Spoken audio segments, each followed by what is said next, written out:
Olá, gente, bom dia. A aula de hoje vai ser sobre ácidos nucleicos e vitaminas. Aí vamos lá. Para iniciar esse conteúdo, eu trouxe para vocês aqui o dogma da biologia celular. Nos ácidos nucleicos, basicamente, a gente tem DNA e RNA. O DNA ele vai estar contido no núcleo das nossas células, né? Isso para células que são eucarióticas, então para plantas, vegetais, protozoários. No caso de bactérias e arcobactérias, esse DNA ele fica ali disperso no citoplasma, mas ele vai guardar uma informação genética. Essa informação genética ela vai ser lida e vai ser transformada em proteínas. Então a gente já deu aula de proteínas e as proteínas elas são macromoléculas, né, substâncias orgânicas que são responsáveis pela estrutura do nosso corpo e para todas as funções. Então, e para a gente produzir essas proteínas que vão conferir as nossas características, né, as funções, a nossa estrutura, a gente precisa pegar essa informação lá do DNA. O DNA é como se fosse uma receita de bolo para a produção de proteínas. Então aqui a gente tem o DNA, que ele vai ser formado por ácidos nucleicos, né? Então eu tenho aqui as letrinhas exemplificando. Isso vai ser lido, né? Isso é chamado de transcrição, esse passo, e aí forma uma nova fita, e a partir dessa fita a gente vai formar a proteína que vai ser formada por aminoácidos, como mostrado, né, aqui. Né? Então, basicamente, a cada 3 unidades de ácidos nucleicos, né, eles vão ser lidos e ele vai ser correspondente a um tipo de aminoácido que vai formar um polipeptídeo. Os ácidos nucleicos eles podem ser DNA ou RNA. E a estrutura dos dois é bastante parecida. Eles vão ter um grupo fosfato ligado no carbono 5 da pentose. A pentose é um tipo de carboidrato, né, que ele vai ter 5 carbonos. Então aqui carbono 1, 2, 3, 4 e 5. No carbono 5 tem a ligação desse grupo fosfato. E no carbono 1 vai ter a base nitrogenada. Então ele tem nitrogênio na sua composição. Essa base nitrogenada ela pode ser adenina, guanina, citosina, timina ou uracila. Basicamente, é essa a composição, a estrutura de um ácido nucleico. E aí eles são macromoléculas formadas por sequências de nucleotídeos.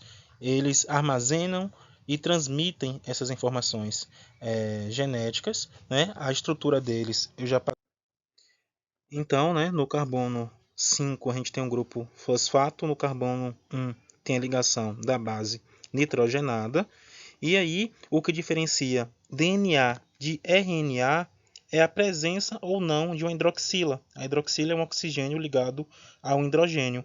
Então, vocês podem observar que no carbono 2 do RNA a gente tem uma hidroxila e no DNA a gente só tem o hidrogênio. Então, é uma desoxirribose porque ela perde esse oxigênio. Né? Então, a diferença ela vai ser na pentose, no carboidrato que compõe esse nucleotídeo.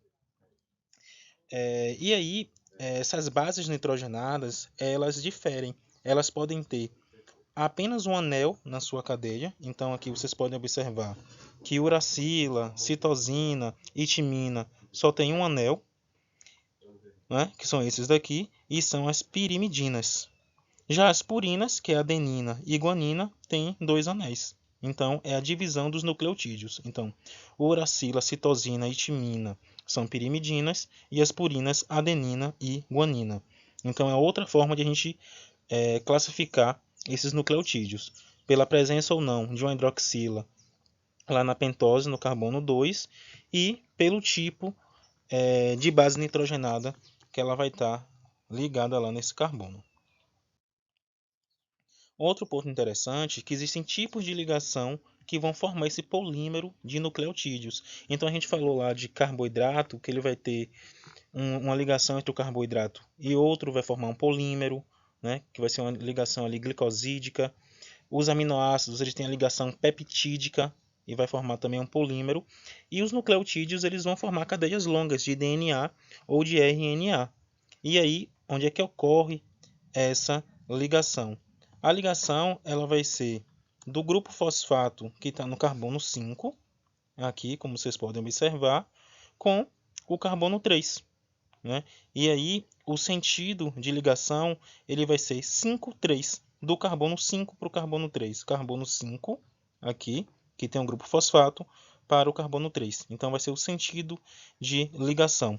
E esse tipo de ligação é uma ligação fosfodiéster. É uma ligação forte, ela é difícil de ser quebrada. Ela precisa da ação de algumas enzimas para fazer, né, uma quebra aí, por exemplo, né? Ou um aumento de temperatura que vai desnaturar, mas é uma ligação que ela é difícil dela ser quebrada.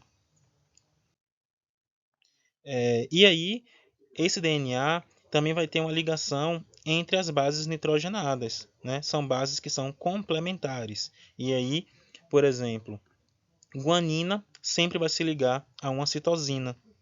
E aí são 3 pontes de hidrogênio que são formadas, né? Que são essas em vermelho aqui. E adenina sempre vai se ligar com timina, né? Então são 2 tipos de ligações que temos na estrutura de um DNA, né?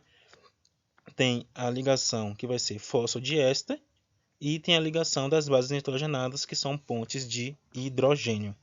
Então vocês se lembrem aí desses tipos de ligação. E aqui mostrando, né, como seria uma fita de DNA. Em um lado ela vai estar na orientação do carbono 5 para o 3 e do outro lado vai ser o inverso, né? Tá 3, 5, né?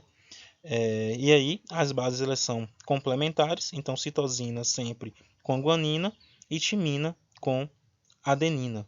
Então é esse tipo aqui de ligação. Vou passar até um exercício para vocês fazerem depois.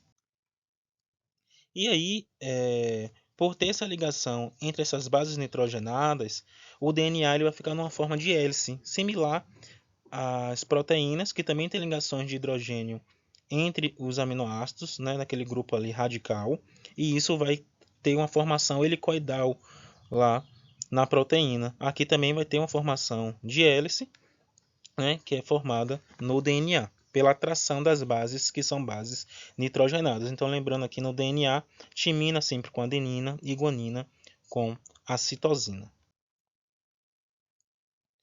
E aí, né, então, sempre vai ser uma ligação fosfodiéster, né, e a ligação também lá de ponte de hidrogênio. E aí aqui mostrando mais uma vez, né, as estruturas, né, se elas têm apenas um anel ou 2 anéis. E aí uma coisa que é bastante importante é que a uracila ela vai estar presente apenas no RNA. Então, o RNA ele já é diferente porque ele tem uma hidroxila na sua pentose e porque ele também tem uma base nitrogenada que não tem no DNA, que é a uracila. Beleza? Então, se a gente for avaliar as bases que tem no DNA, vai ser adenina, timina, guanina e citosina. E no RNA, a gente tem adenina, uracila, guanina e citosina. Então, a timina, por exemplo, que ela vai estar presente lá no DNA, ela é substituída por uma uracila. E aí aqui mostrando, né, então, bases pirimídicas, elas têm apenas um anel, e as purinas, né, têm 2 anéis na sua estrutura molecular.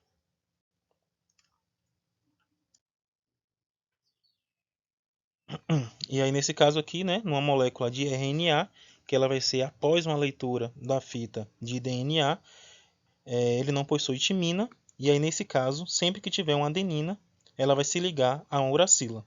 Então, já é uma ligação aí diferente de DNA para RNA. E aí, trazendo mais uma diferença entre DNA e RNA, que o DNA ele vai ser uma fita ligada a outra fita, né? E essa fita ela vai ser ligada por pontes de hidrogênio entre as bases nitrogenadas.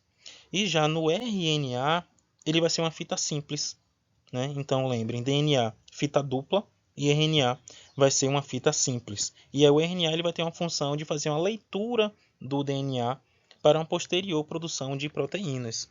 E aí, quando a gente for falar só sobre divisão celular, reprodução, mais à frente a gente vai voltar, né, aos ácidos nucleicos. Então aqui vocês só identifiquem qual é a função de cada um. O DNA que é guardar a informação genética. O RNA ele vai fazer essa leitura dessa informação genética para a produção de proteínas. O DNA ele vai ter uma ligação ali, uma fita dupla. O RNA vai ter uma fita simples, a gente não tem timina no RNA, a gente vai ter uma uracila. E na pentose, que é o carboidrato que a gente tem no RNA, ele vai ter uma hidroxila lá no seu carbono, né, que é um oxigênio ligado a um hidrogênio. E já no DNA é uma desoxirribose, ela perde, né, o oxigênio lá no seu carbono. E aí existem vários tipos de RNA. A gente tem RNA mensageiro, transportador, ribossômico, mas aí a gente não vai entrar muito nessa função aqui agora. E aí aqui mostrando sua forma estrutural do DNA. Então ele vai ter a ligação fosfodiéster aqui nesse sentido, tá? Sentido 5,3, e pontes de hidrogênio entre as bases que são nitrogenadas. Então, para formar a fita, um lado de uma fita, é ligação fosfodiéster, e para ligar uma fita com a outra, vai ser ponte de hidrogênio. E aí, como características, né, são duas fitas unidas por bases nitrogenadas. Ela tem uma estrutura de alfa-hélice, igualmente a estrutura secundária de proteínas. Nesse nucleotídeo ela tem a timina, diferente do DNA que ele tem a uracila. E ele vai ter essa função de guardar essa informação genética. E aí aqui as principais diferenças entre RNA e DNA. RNA fita simples. As bases que são as purinas são adenina e guanina. As bases pirimídicas, uracila e citosina, então não tem timina. Na pentose, que é o carboidrato lá com 5 carbonos, vai ser uma ribose, tem uma hidroxila lá. E a função na célula vai ser a leitura do DNA para uma posterior formação de proteínas. Já o DNA, ele vai ser uma fita dupla. Ele tem adenina, tem guanina, tem citosina e timina. O carboidrato vai ser uma desoxirribose e ele vai armazenar e transmitir essa informação genética. Então, cor do cabelo, cor da pele, estatura, né? Produção de células sanguíneas. Então, todas as funções do nosso corpo, estrutura, né? O fenótipo, como a gente se mostra no nosso corpo. Isso vai ser definido pelo nosso material genético, né? Que vem parte da mãe, parte do pai, basicamente isso, né? E aí essa estrutura ela foi ali reconhecida ali por Watson Crick, né? Essa estrutura helicoidal do DNA. Essas duas cadeias elas ocorrem em direções que são opostas e as bases elas são complementares. Então, no DNA, timina com adenina e guanina com citosina. Uma coisa que é interessante, que o DNA ele pode sofrer uma autoduplicação. Então, se for necessário ter uma divisão celular, né? Então a pessoa está crescendo, ela vai ter que ter mais célula, né? Teve uma lesão ali no tecido, vai ter que multiplicar, né? Então existem situações que a célula precisa aumentar todo o seu material que ela tem, inclusive o DNA, para surgir uma nova célula. E nesse processo ocorre uma duplicação do DNA. E essa duplicação ela é chamada de duplicação semi-conservativa. Por quê? Se vocês observarem aqui no DNA original, ele vai ter duas fitas. Essa fita ela vai ser aberta e aí vai ser formada duas novas fitas, só que mantém uma. Então tinha aqui duas fitas azuis. A partir de uma fita azul formou outra fita aqui rosa. E aqui, a partir da outra, formou outra rosa. Então, ela é semi-conservativa porque mantém uma fita e você produz uma outra cópia que vai se ligar com essa fita antiga. Então, a gente vai ter uma fita da molécula original e a outra que ela vai ser recém-sintetizada. E aí, essa replicação ela ocorre em espaços específicos da célula, né? Uma enzima que vai fazer essa função, que é chamada de DNA polimerase. E aí vai ter a abertura dessa fita e inserção de nucleotídeos, né, para formar uma nova fita. Né? E esses nucleotídeos, para formar a fita, eles vão ser ligados por uma ligação de fosfodiéster, sempre no sentido 5,3. E aí vai ser por um pareamento de bases. Então, se numa fita a gente tem uma adenina, na fita que está sendo criada, vai colocar uma timina. Se na fita ela tem uma guanina, vai ser criada uma nova fita com a citosina. Então, sempre com a base nitrogenada complementar. E aí, como eu falei, existem diversos pontos que se inicia uma replicação do DNA. É uma fita que ela é muito grande e aí tem várias origens de replicações. E aí essa replicação ela vai ser bidirecional. Então ela vai tanto para um lado como para o outro. Como vocês podem observar aqui no início dessa imagem, ela vai criando nova fita nesse sentido e outra nesse sentido, até que se liguem essas origens de replicações para a formação dos novos filamentos de DNA. E aí são enzimas, né, que fazem esses processos, né? Então, o DNA ele ajuda na formação de enzimas e as enzimas também ajudam na formação de novo DNA. Aí fica difícil saber quem surgiu primeiro, se foi o ovo, se foi a galinha, se foi a enzima, se foi o RNA. Mas basicamente vocês têm que se lembrar que a gente precisa de uma DNA polimerase, que vai ser a enzima que ela vai ajudar na formação dessa nova fita.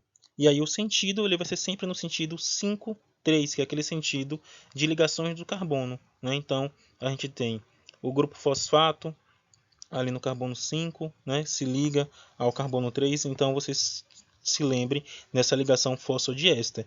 Então a gente vai ter uma DNA polimerase no sentido de uma direção numa fita e na outra direção na outra fita. Sempre no sentido 5,3, que é da ligação fosfodiéster entre o carbono que está no grupo fosfato e o outro carbono.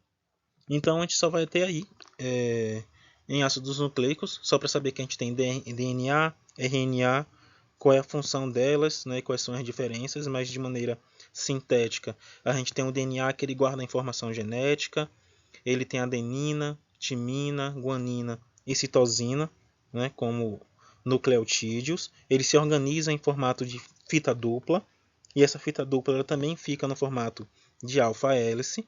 Quando a gente vai para o RNA, ele tem a função de ler esse DNA e futuramente produzir uma proteína. Existem vários tipos de RNA, mensageiro, transportador, ribossômico. E aí, das estruturas dele, né? Ele não tem a timina na sua composição, ele tem uma uracila. Então, quando for feita a leitura de uma fita de DNA para o RNA, então, se tiver uma adenina, vai se ligar uma uracila, já que ele não tem a timina na sua composição. Deixa eu ver o que mais. Ele vai ficar no formato de fita simples, enquanto na sua pentose, que é o carboidrato, ele tem uma hidroxila. Já no DNA, ele é uma desoxirribose, ele não tem essa hidroxila, ele tem apenas o hidrogênio lá no seu carbono. Então são formas de diferenciar DNA e RNA. E aí agora vamos para vitaminas. A gente falou um pouco de vitaminas lipossolúveis na aula de lipídios. E aí agora vamos falar novamente sobre as lipossolúveis, A, D, E e K. E vamos falar também sobre as vitaminas que são hidrossolúveis, então elas têm afinidade com água. Só que antes da gente falar especificamente sobre as vitaminas, é interessante a gente saber o que é radical livre, porque eu vou ficar falando que algumas vitaminas elas vão ter uma função antioxidante. Um radical livre é uma substância instável e aí, por ser instável, ela fica tentando se ligar com outras substâncias orgânicas no nosso corpo para ficar estável. E acaba que ela não fica estável e acaba degradando outras substâncias. Isso aí é o que causa o envelhecimento, é o que causa câncer. E aí, como é que é formado esse radical livre no nosso corpo? No próprio processo de respiração. O oxigênio, ele é tóxico, então pense no ferro, né? Ele vai ficar ali enferrujado, vai começar a degradar pelo contato com o oxigênio. Então o oxigênio ele vai ter um efeito lesivo no nosso corpo. E aí o nosso corpo ele produz alguns antioxidantes ou obtemos esses antioxidantes através da alimentação para combater o oxigênio, que apesar de ser lesivo, ele vai ser primordial para a vida, porque sem oxigênio a gente não consegue produzir energia. Então, no nosso processo de produção de energia, que acontece nas mitocôndrias, e em vegetais, em algas e bactérias fotossintetizantes também lá, né, nos pigmentos de clorofila, né, ou no cloroplasto, ocorre a produção de energia e nessa produção de energia são formados radicais livres. É como se fosse o lixo ali no processo de produção de energia. Ou então se o nosso corpo estiver inflamado, né, a pessoa estiver utilizando drogas, né, então fumando aí um pendrive, usando um cigarro, bebidas alcoólicas e afins. Se a pessoa for exposta a uma radiação ionizante, né, o ar poluído, a radiação do sol, então se a pessoa não está utilizando ali um protetor, tudo isso vai causar a produção de radical livre. E isso vai causar um envelhecimento, prejudica o processo de replicação do DNA. Então, basicamente, ele vai degradando o DNA, que é onde a gente tem a informação genética. Então, essa informação ela vai sendo passada de maneira errônea. E aí, por isso que se a gente toma muito sol na pele e não protege, né, com protetor solar, isso vai causar mais rapidamente o envelhecimento da nossa pele. E aí, aqui só exemplificando que seria um radical livre, então ele vai ter um elétron estável na sua composição, e o antioxidante ele vai ter a capacidade de doar esse elétron para que o radical livre ele fique de boa, né? Ele não cause nenhum dano. E aí a gente vai ter antioxidante endógeno, que é um antioxidante que a gente produz, e tem um antioxidante que ele pode ser obtido através da alimentação, que aí são alguns minerais e as vitaminas.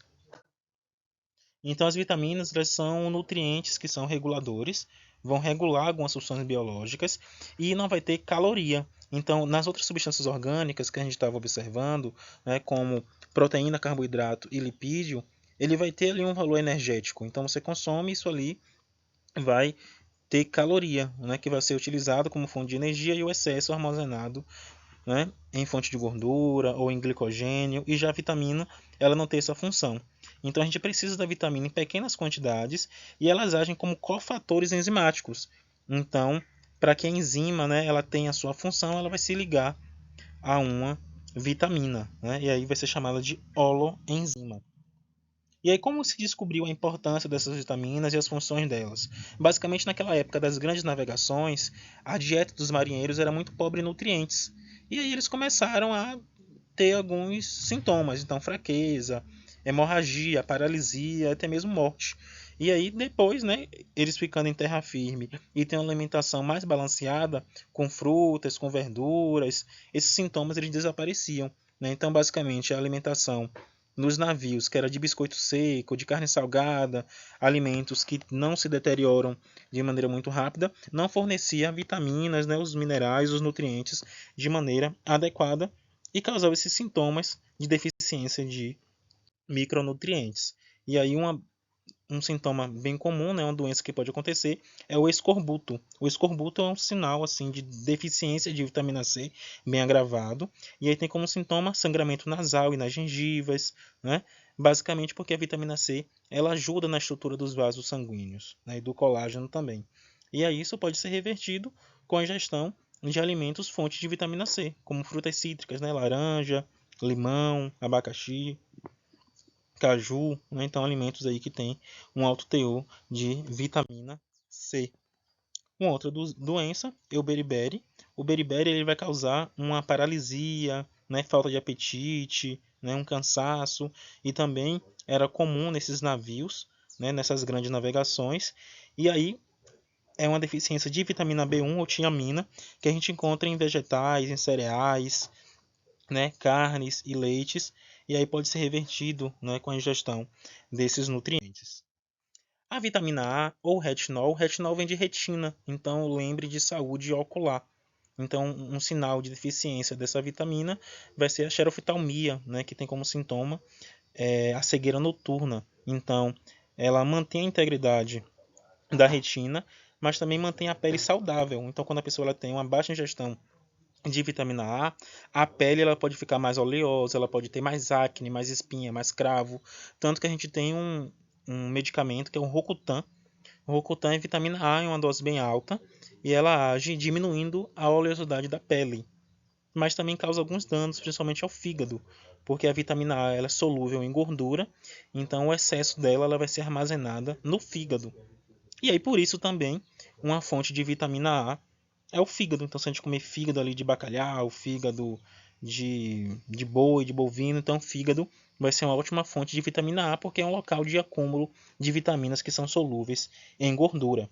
A gente encontra a vitamina A também em vegetais que são amarelo alaranjados, então cenoura, abóbora.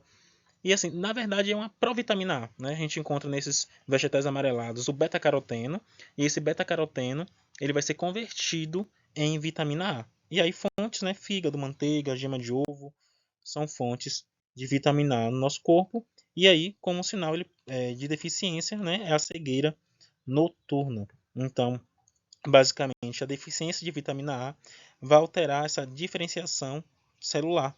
Então, vai ter esse efeito aí lesivo nos nossos olhos. A vitamina B1, que tem como deficiência o beriberi, ela é conhecida como tiamina.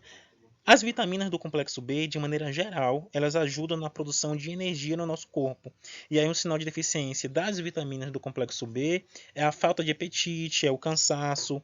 Tanto que a pessoa está com falta de apetite, toma um suplemento de vitaminas. Né? Então, se a casualidade dessa falta de apetite for falta de vitamina do complexo B, o multivitamínico ele vai ajudar no aumento de apetite. Mas se a pessoa tiver uma boa ingestão de vitaminas do complexo B, se ela tomar um medicamento, né, um suplemento ali à base de vitamina do complexo B, isso não vai aumentar o apetite. E aí, vitamina B1 tiamina ajuda aí na respiração celular, ajuda no funcionamento do sistema nervoso.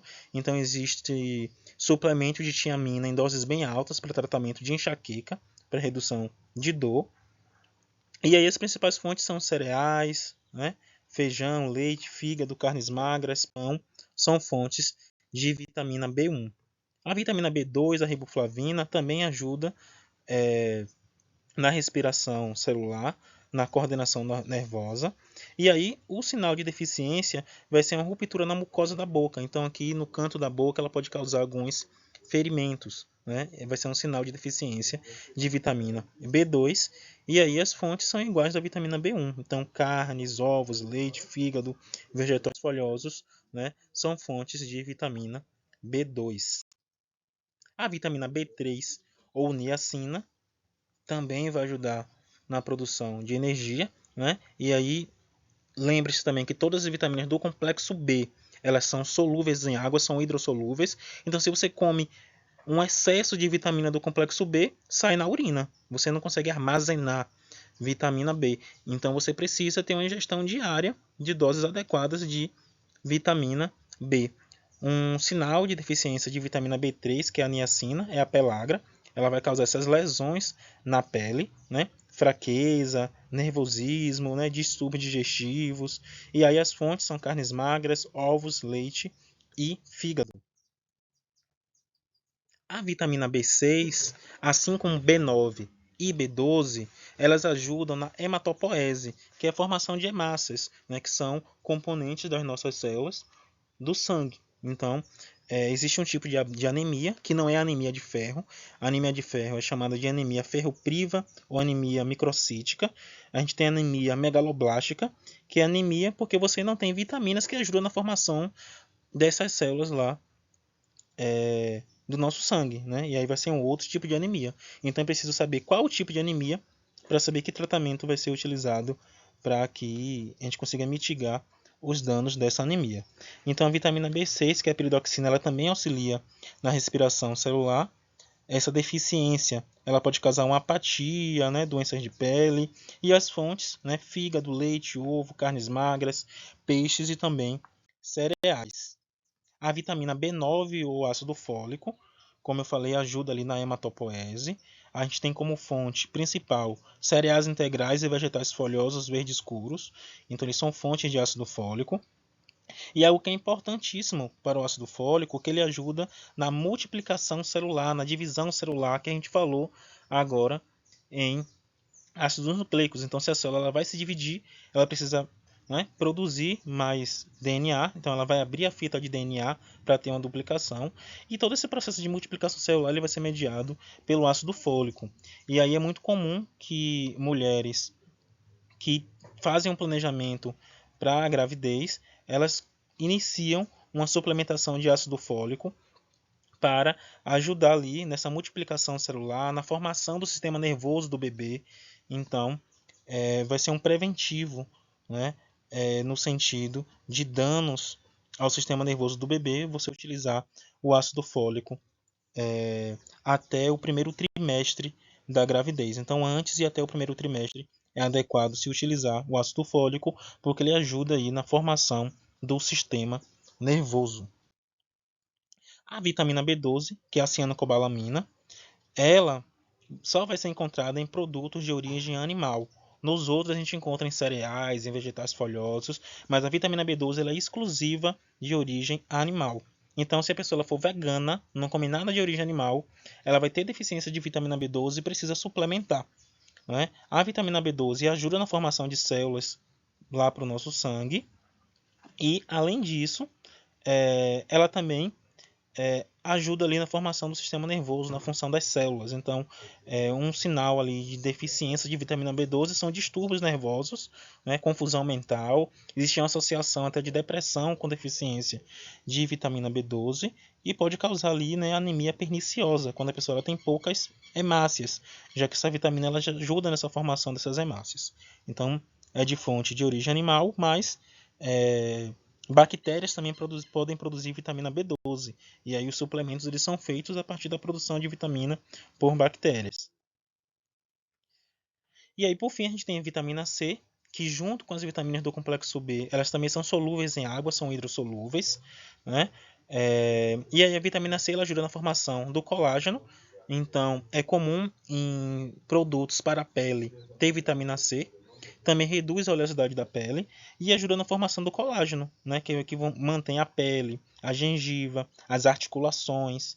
E aí, sinal de deficiência é o escorbuto, que vai causar aquele sangramento gengival, né? Pode causar também insônia, nervosismo, cansaço, apatia, né? Alterações na gengiva, dores nas articulações. E as fontes de vitamina C são os alimentos que são cítricos. Então, laranja, limão, a gente encontra muita vitamina C, mas também goiaba, acerola, né? A acerola tem uma quantidade enorme de vitamina C, mas também kiwi, tomate, caju, morango, né? São fontes de vitamina C. Um outro ponto interessante é que a vitamina C também auxilia no sistema imunológico. Então, a pessoa está gripada, ela já pode tomar ali uma dose de vitamina C. E outro ponto importante é que a vitamina C ela auxilia a absorção de ferro. Então, é interessante que junto às refeições, né, como almoço, jantar, refeições que têm a fonte de ferro, né, como feijão, carnes, peixes, se tem alguma fonte de vitamina C para auxiliar na absorção desse ferro. Lembrando que a gente também encontra ferro em produtos de origem vegetal, que são os vegetais verdes escuros. E aí o sinal de deficiência de vitamina C a gente já falou, né? Vai impactar ali no colágeno, né? Na estrutura dos vasos sanguíneos e tudo mais. A vitamina D é uma vitamina que ela é lipossolúvel, junto com a vitamina A, vitamina E e vitamina K. Então precisa de componentes gordurosos na alimentação para que se tenha uma absorção facilitada. E vitamina D basicamente ela age na melhora da captação do cálcio. Então você consumiu ali um leite, queijo, couve, espinafre, que são fontes de cálcio. Se você tem uma boa ingestão de vitamina D, ou toma o sol, porque vitamina D também é produzida na pele, a partir da radiação solar, essa vitamina C vai ajudar na absorção desse cálcio, que vai melhorar a saúde dos nossos ossos. E aí o sinal dessa deficiência é o raquitismo. A pessoa, né, a criança ali, quando ela tem a baixa ingestão de cálcio, ela pode ter uma má formação nos seus ossos, né, como mostrado aqui nessa imagem. A vitamina E, ou tocoferol, ela vai ser encontrada basicamente em oleaginosas, em óleos vegetais, né? E aí ela vai ser um potente antioxidante junto com a vitamina A e a vitamina C, de combater ali os radicais livres, né? E aí ela vai ser basicamente a função de antioxidante, né? Então lembrem dessas vitaminas que eu estou falando: vitamina A, vitamina E, vitamina D também e vitamina C são as que têm um potencial antioxidante altíssimo.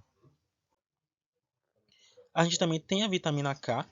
A vitamina K ela pode ser encontrada em origem vegetal, que é a fitomenadiona, ou de fermentação bacteriana, que é a menaquinona. Então, conservas vegetais, iogurte, todo produto que ele vai ser fermentado por bactérias, ele pode ser uma fonte de vitamina K. E a principal função da vitamina K é ajudar na coagulação sanguínea. Então, a pessoa recebeu ali um corte, um ferimento, para a pessoa não sangrar até a morte, né? A vitamina K ela ajuda na coagulação desse sangue. E aí a gente encontra aí nesses vegetais fermentados, por exemplo. E aí, por fim, eu passei alguns exercícios para vocês fazerem. O primeiro é falar quais são os tipos de ligações químicas entre os nucleotídeos, né? Eu falei que são dois tipos de ligação que existem. Ligação, né, entre a base nitrogenada, né? Então vocês olhem lá quais são os tipos de ligação, especifique quais são. Quais são as diferenças e semelhanças entre DNA e RNA. As questões 3 e 4 estão no slide a seguir, né, que é construir um segmento de RNA e construir uma fita complementar de DNA. E, por fim, na quinta questão, o que são radicais livres e como eles são produzidos. E aí vocês podem fazer e entregar na próxima aula, mas especificamente para o segundo ano parcial A, que eu tenho 2 aulas hoje, vocês já respondem esses exercícios em sala, entregam esses exercícios que eu vou corrigir na quarta-feira.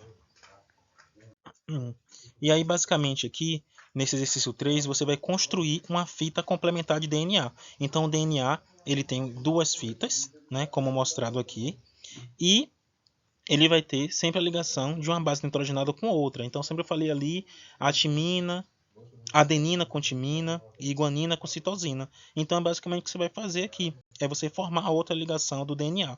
Então, aqui se tem uma timina, ele vai se ligar ao quê? A adenina, a guanina, a citosina. Né? Então, vocês vão preencher qual base nitrogenada ela vai se ligar correspondente à fita que está em cima. Basicamente isso. Nesse segundo exercício aqui, vocês vão fazer uma molécula de RNA, que é o que lê o DNA. Então aqui a gente tem o DNA, né?